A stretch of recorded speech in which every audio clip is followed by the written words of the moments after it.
All right. Let's see if this works now. Let's see. Oh, let me add my dude. Mm, Matt, where you at, bro?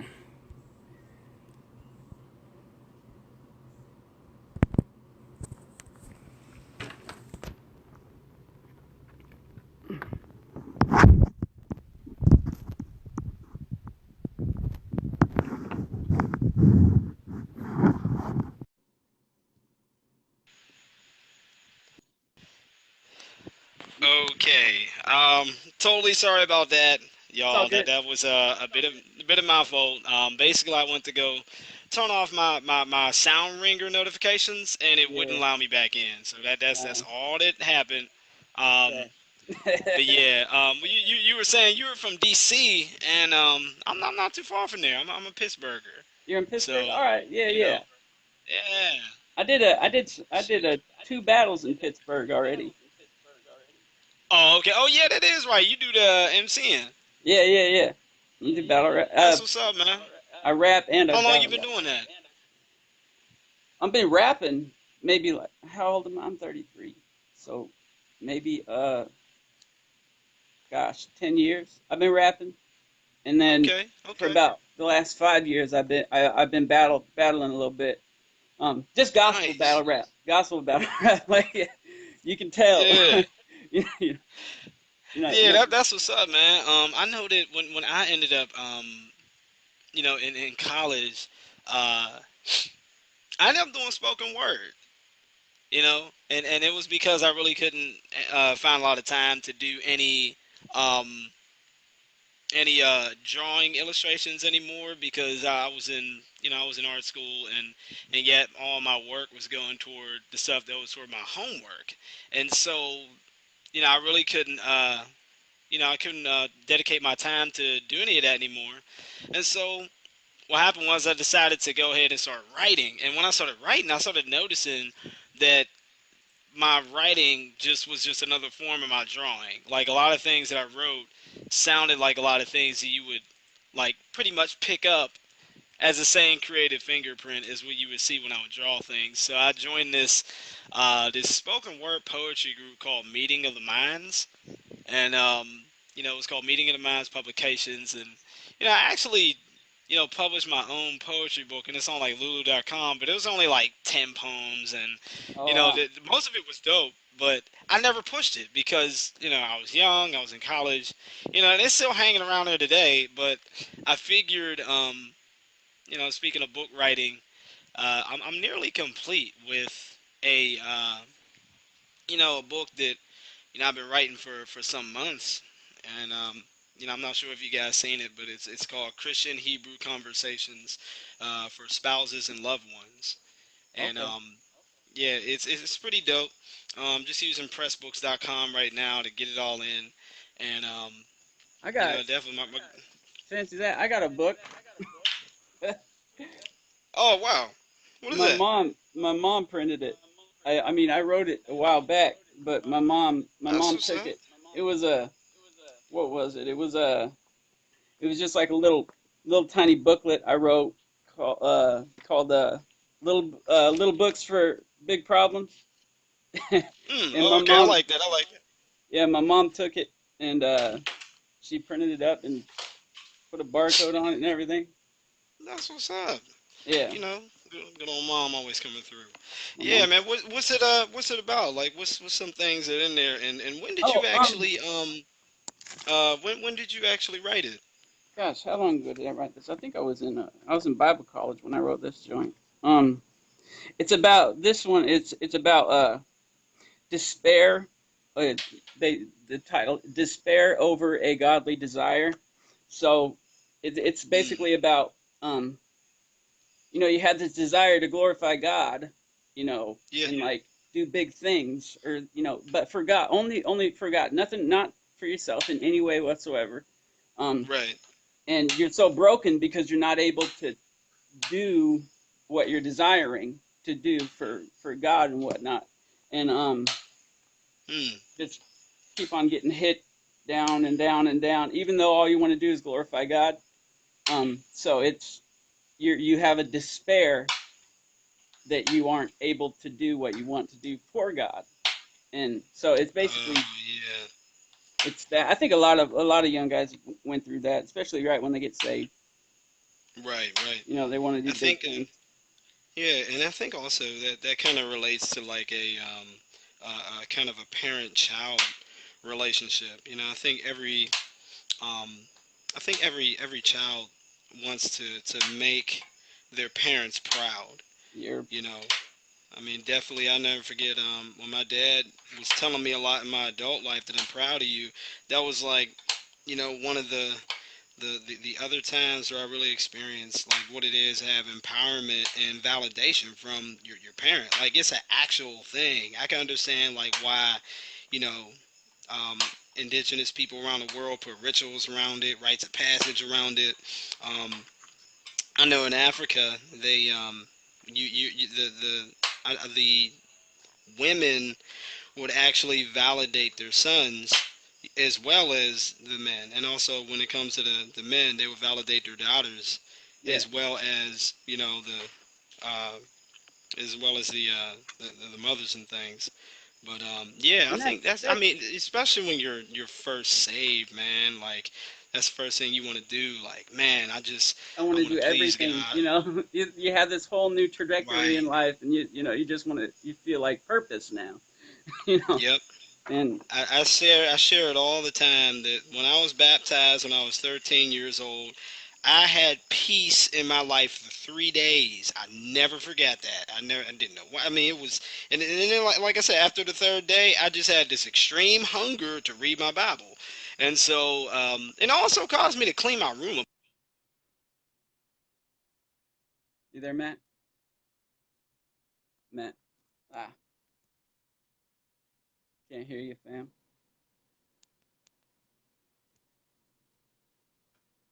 I can't hear you, Matt. Check, check, check. Shoot. Oh yeah, sorry about that. I can Yeah. hear you now.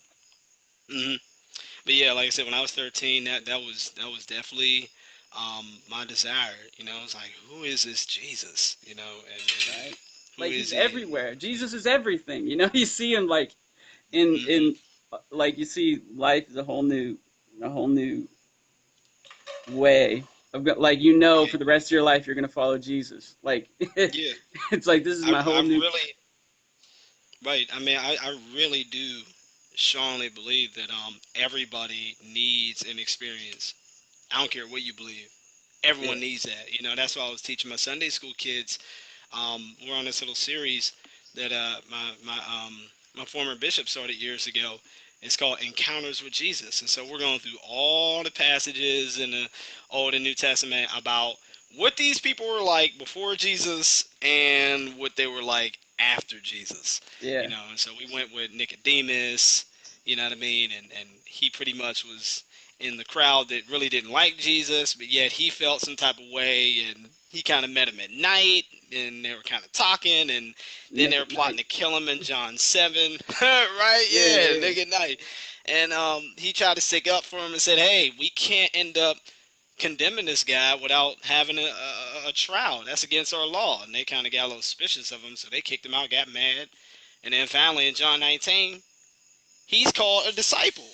yep, And yet it said that he wouldn't like say it and proclaim it out loud for fear of the Jews because he didn't want to get killed, and it said that about a lot of the people who believe Jesus too, because they feared the Pharisees, it's like including it's like if you get hit with a Mack truck walking down the street and your life isn't changed by getting hit with yeah, a hit with a Mack truck, and nothing's different about there's no experience to getting hit with a train or a Mack truck.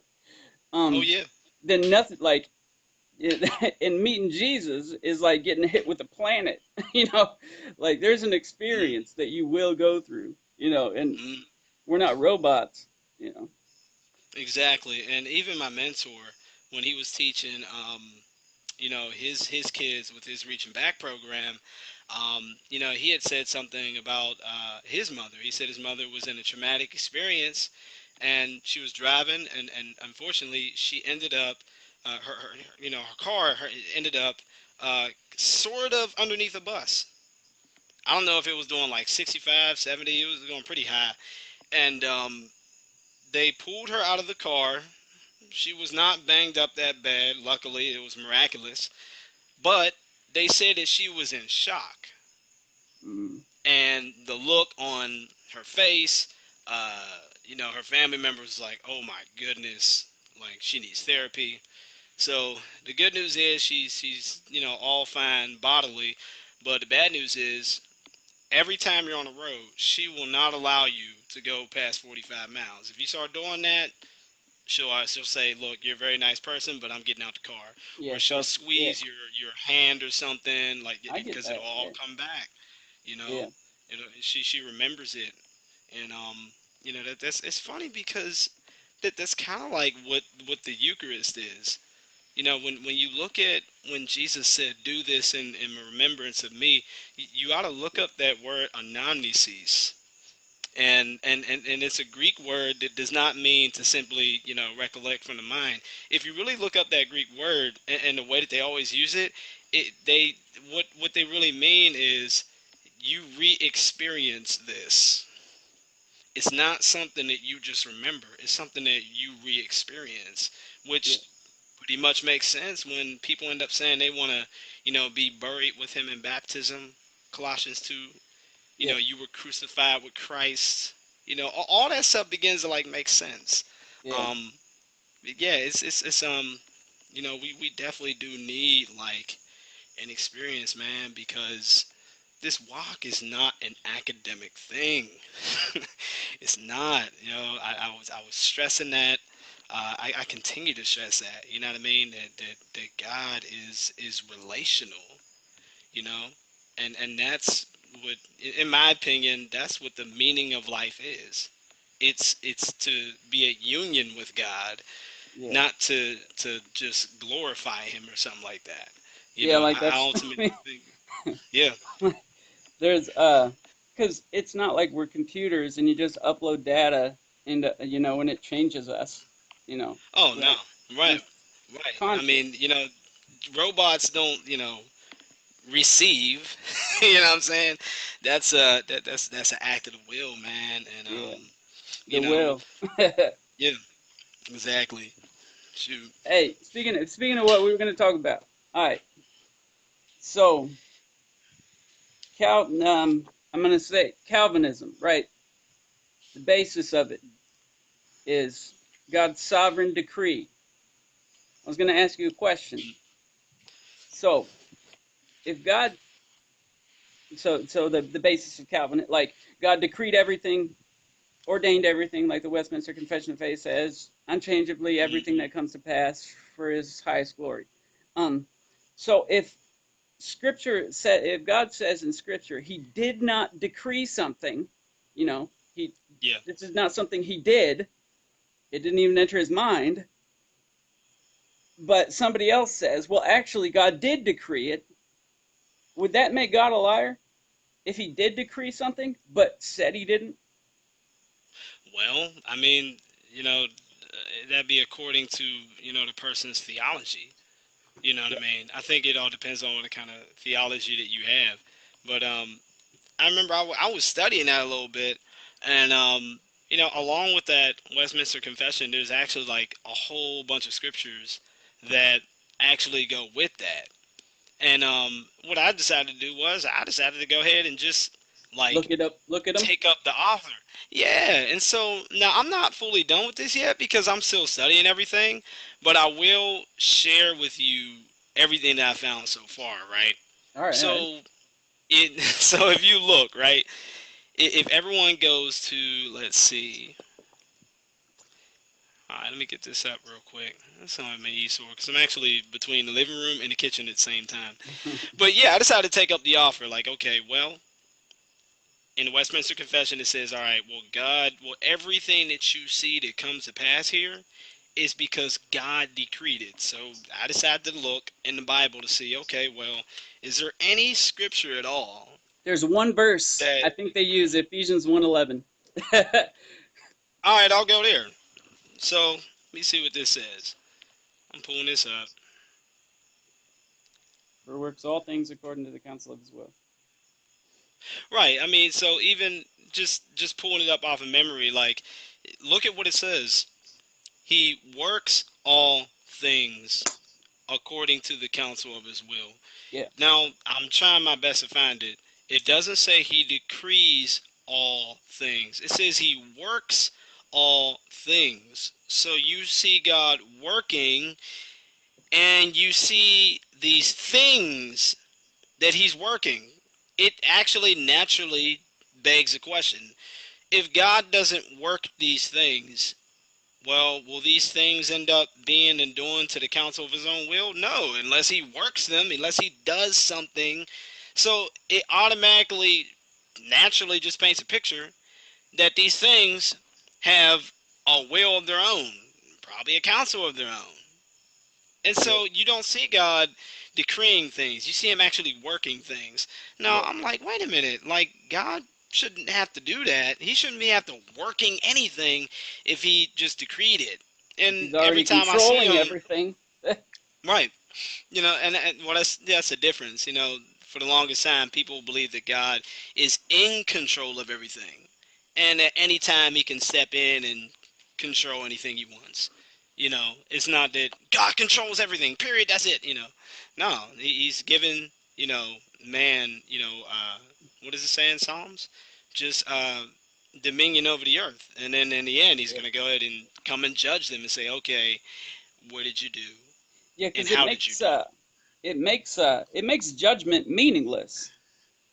Yeah, Because basically God would just be judging himself. For essentially. like it But just makes everything pointless. I mean, yeah, because all the things God does are all the things God does. All the things you do are all the things you do. That doesn't mean all the mm, things God does are all the things you do. That's right, quasi pantheism. All is God. It's blatant Gnosticism. In my hmm, seminary, my class today, we did a class. It was on the providence of God. My professor he's a Calvinist, um, and just I like Calvinists. They have great, there's Spurgeon and stuff. Like, I don't like to think just because they're a Calvinist everything they say is stupid, but this is wrong. So he mm, says he literally said, so God causes 100% everything, and we cause 100% everything, and it goes together. So God is causing everything, and we're causing everything. How that works, I don't know. I'm like, that doesn't make any sense though. So right. See, that's the problem.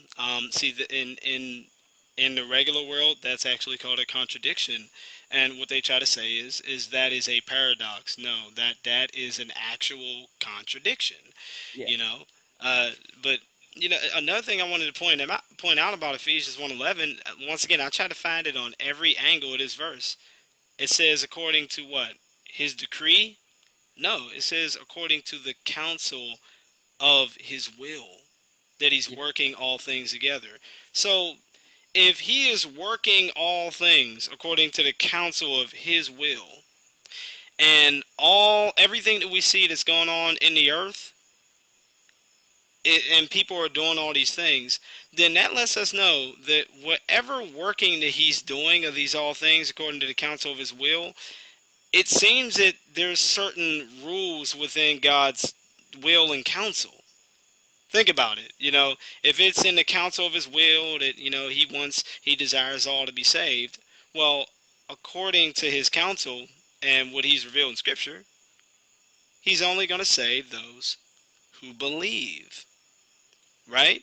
yeah, So, yeah, so those people who choose not to believe, that lets us know that God worked all things according to the counsel of his will. And those who did not believe, well, they did not end up believing. But it doesn't mean that he worked, you know, the grace toward him, all that stuff. Like that's the counsel of his will. Now, if they ended up doing other things, then that lets us know that for them to say, that that's part of his all things according to the counsel of his will, well, that part has to do with the rules that they're obeying from God, which is the rules are you're allowed to accept, you're allowed to reject.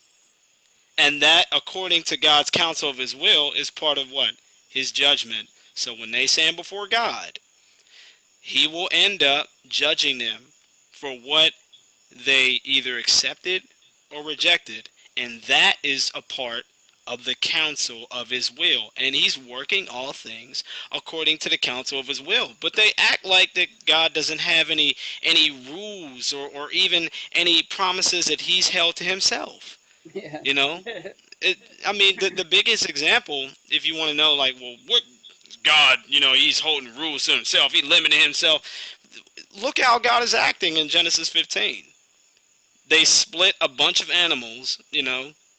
Abraham splits like 5 animals. And then from there, you have to pass through that animal. And basically, you're saying, hey, if I don't keep my end of the deal, then split me in half. Just Yeah. like, and guess what? Abraham falls into a deep sleep.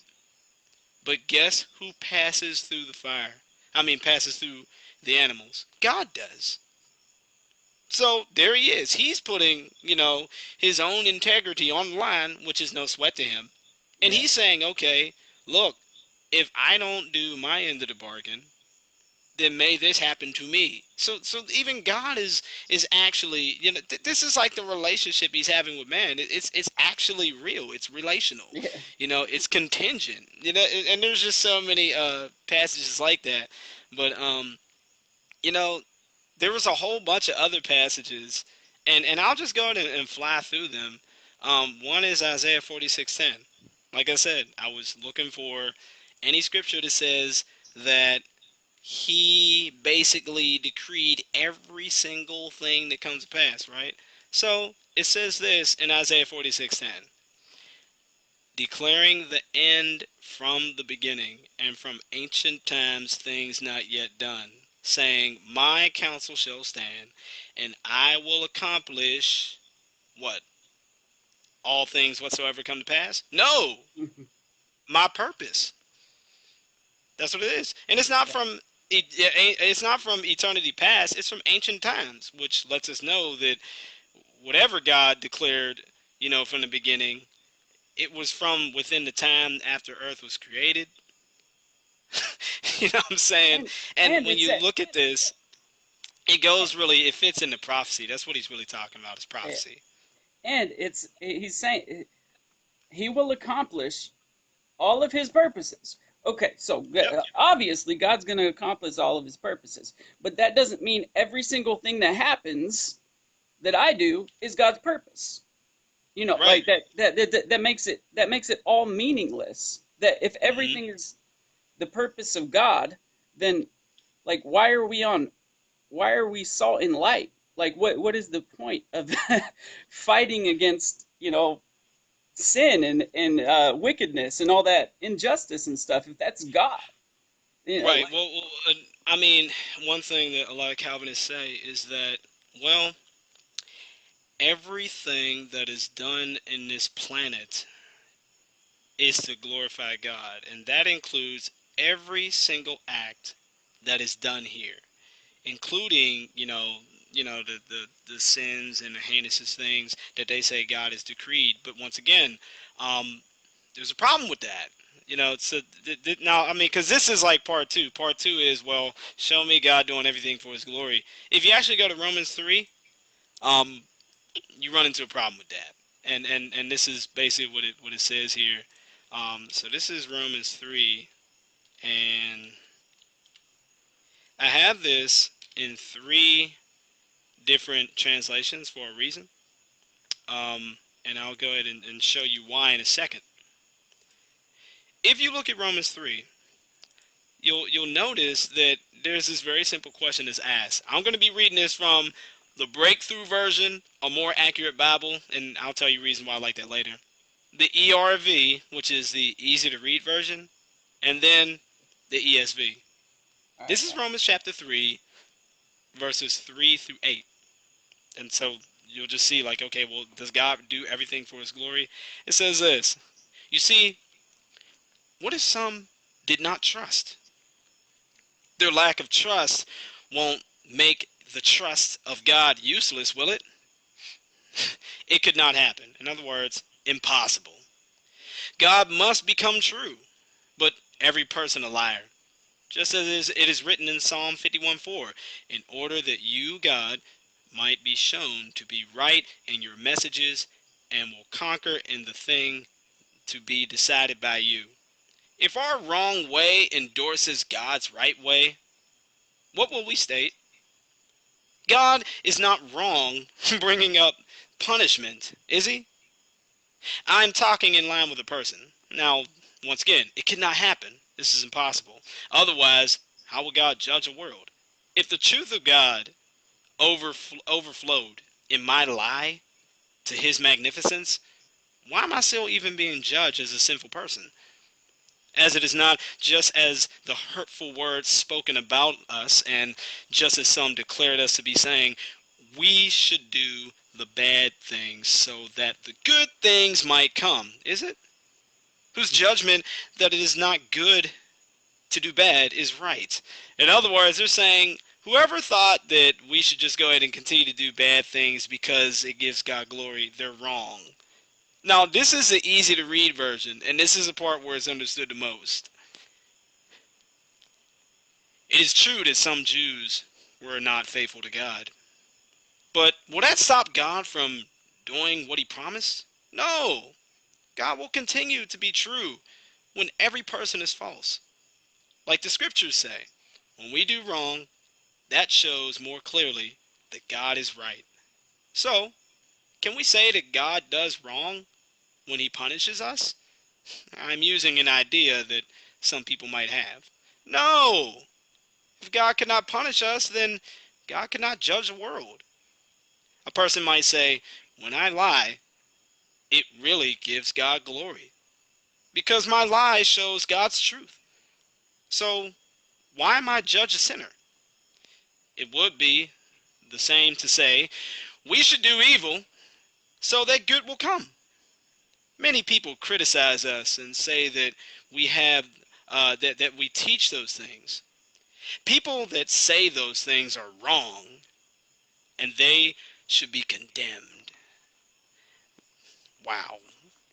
Now for the final one, the ESV. What if some were unfaithful? Does their faithfulness nullify the faithfulness of God? By no means.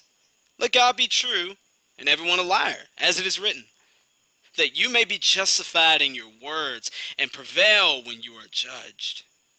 But if our unrighteousness serves to show the righteousness of God, what shall we say? That God is unrighteous to inflict wrath on us? I speak in a human way. By no means, of course not. For how could God judge the world? But if through my lie, God's truth abounds to his glory, why am I still being condemned as a sinner? And why not do evil that good may come, as some people slanderously charge us with saying? Their condemnation is just. It's interesting that he said their condemnation is just for having this idea. But the question is, you know, if the apostles are pretty much,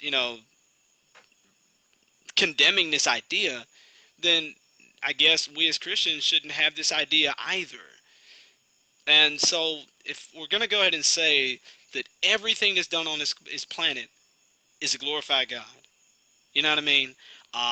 The evil of the Holocaust, and that God decreed all these things to come to pass, which I have not found yet in any one scripture. And yet Romans 3 is here saying, no, God, the evil, we shouldn't just do a bunch of evil stuff uh, just so that God's goodness can be seen, so we can understand the truth much more easier, and that he abounds in glory when that happens. I said, no, that's such an idea is slanderous. They said, no. So if that idea is slanderous for us to do those things, I think it would be just as slanderous if they're saying that God himself decreed us to do those things. It would be even worse. Mm. And that's just something I just wanted to show with Romans 3. And Yeah, yeah. And it makes, I mean, Paul's argument is really it makes a lot of sense because in a sense, like if I lie, I'm lying, but it shows that God is true, and I'm a liar, and it yeah, glorifies the truth, and shows that I'm a liar. Um, in a sense, that does glorify God, showing that God is true and I'm a liar. So everybody's like, okay, God is light, everybody else is darkness. Um, Paul's really smart in that way, but right. But, it it, go ahead. it makes because there's so many scriptures like so John, I think it's Jeremiah 17:5 or something, 17:9, You're talking about Jeremiah 19, I believe. 19:5, Hmm. where he says, you have sacrificed your sons to Baal, something that Right. I did not enter my mind, nor did I command it, nor did I decree it. Like, Hmm. so he said he did not do this. This is not something that I want to happen. It did not, I didn't command this, decree it, none of it. Um, Right. And and it says, neither did it enter his mind. yeah, so You know? like that way, if God actually did decree it, I couldn't trust the Bible. I couldn't trust God at all. I'd have no like. I'd be that'd be that'd be horrible. I'd be scared of hell to go to heaven because God could be saying, "Well, heaven's going to be holy, pure. There's not going to be any sin, no evil, no nothing like that." And he could be completely lying, and heaven could be hell, and hell could be heaven. It's just Hmm. it makes God just a complete contradiction. Right. And I think that, I say this all the time. The earlier that you go back in the Old Testament, you will see that these writers, they wrote all kind of stuff. I've seen things in there that kind of step on Arminians' toes, not Yeah, just Calvinist toes, yeah, which let me know like whoever the Jews were, they had certain beliefs that that not even Arminians believe. But the thing is, it makes it so bad is that when you look at the things that I guess people who are Reformed believe, from my studies, it kind of steps on those toes a little harder. And I'm just being honest, but I wanted to get back to all these passages that I've seen in the what do you call it? The Westminster Confession. yeah. So if you look at Hebrews 6:17, this is another one they use. And like I said, I've been looking on all these websites, and Hebrews 6:17 says this. So when God desired to show more convincingly to the heirs of the promise the unchangeable character of his purpose, he guaranteed it with an oath. That's all it said. I See, don't see anywhere in this passage where it says God decreed every single solitary thing that takes place on this earth to come to pass. It sounds like whatever God is desiring and whoever he's talking about, it sounds like it's talking about a specific people, not every single solitary person on the earth and ever to be. Like that don't sound like he's talking about them. And then after that, there's another one in Romans 9:15. So in Romans 9:15, it says this. It says, and after that, I really want to get into the descriptions that I found that kind of goes against the grain. But he says, for he says of Moses, Matt, I will have mercy. Yeah. Matt, I gotta cut out my baby.